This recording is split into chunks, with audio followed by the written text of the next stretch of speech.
Assalamualaikum, halo teman-teman. Berikut adalah alur pelayanan dan pengolahan dokumen rekam medis rawat jalan di rumah sakit. Yang pertama ada alur dan prosedur pendaftaran pasien rawat jalan terbagi menjadi dua, yaitu pasien baru dan pasien lama. Prosedur pendaftaran pasien baru terdiri dari 1. Menanyakan identitas pasien secara lengkap, kemudian dicatat pada formulir rekam medis rawat jalan, KIB, dan KIUP, serta register pendaftaran pasien rawat jalan. 2. Menyerahkan KIB kepada pasien. 3. Menyimpan KIUP sesuai abjad. 4. Menanyakan keluhan utama pasien. 5. Menanyakan apakah pasien membawa surat rujukan. Jika mereka membawa, maka tempelkan formulir rekam medis rawat jalan dan mengarahkan ke poliklinik yang sesuai. 6. Mencatat identitas di buku register. 7. Petugas mencetak SRPU untuk pasien umum dan mencetak SEP untuk pasien JKN. Ke-8. Mempersilahkan pasien menunggu di ruang tunggu. Dan yang terakhir, mengirim DRM ke poliklinik yang sesuai. Selanjutnya ada prosedur pendaftaran pada pasien lama, terdiri dari menanyakan apakah pasien membawa KIB atau tidak. Jika membawa, maka catat nama dan nomor rekam medis pasien pada tracer. Jika tidak membawa, maka cari di KIUP dengan nama dan alamat pasien. Lalu mencatat nama dan nomor rekam medis pasien pada tracer untuk dimintakan DRM ke bagian filling. Selanjutnya, mencatat identitas pada buku register pendaftaran pasien rawat jalan. Dan yang terakhir, pelayanan asuransi kesehatan disesuaikan dengan prosedur di rumah sakit. Ada alur dan prosedur assembling di rawat jalan. Tapi apa itu assembling? Assembling adalah kegiatan mengurutkan berkas rekam medis analisis, kuantitatif dan kualitatif data sesuai dengan penyakit pasien.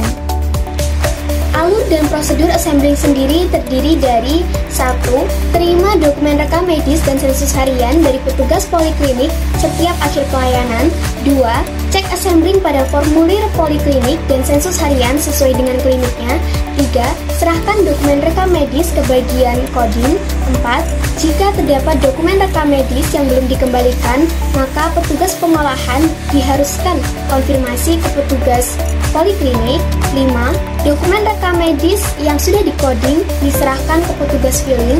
6. Serahkan sensus harian ke petugas pengolahan. Yang ketiga ada alur prosedur coding dan indexing rawat jalan dibagi menjadi dua, yaitu diagnosis penyakit dan diagnosis tindakan.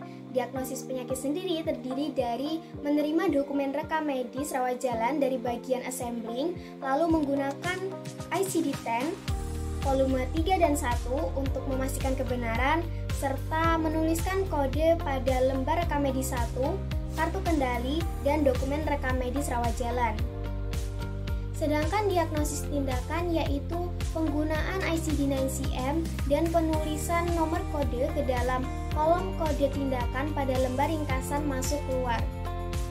Keempat yaitu alur prosedur analyzing dan reporting di instalasi rawat jalan terdiri dari 1. Menerima laporan harian pada formulir sensus harian dan laporan bulanan di instalasi rawat jalan. Kedua, menerima laporan setiap bulan dari unit pelayanan penunjang. Ketiga, input data laporan ke dalam komputer. Keempat, cetak laporan sesuai jadwal pelaporan atau permintaan manajemen. Dan yang terakhir, alur prosedur filling rawat jalan, yaitu menerima DRM dari petugas poliklinik, lalu mencocokkan jumlah dokumen rekam medis yang diserahkan dengan buku ekspedisi dan meminta tanda tangan dari petugas poli sebagai tanda serah terima. Jadi, berikut adalah kesimpulan dari alur pelayanan rekam medis rawat jalan. Yang pertama, pasien melakukan registrasi. Jika pasien tersebut adalah pasien lama, maka buatkan guide dan tracer, sedangkan pasien baru buatkan rekam medis baru. Selanjutnya, lakukan pencatatan ekspedisi. Setelah dilakukannya pencatatan, dokumen rekam medis diantar ke poli. Lalu dilaksanakan pengembalian atau serah terima petugas poli dengan petugas rekam medis. Dokumen yang sudah dikembalikan kemudian dikelola dengan tahap assembling, coding, indexing. Dan yang terakhir, yaitu menyimpan dokumen.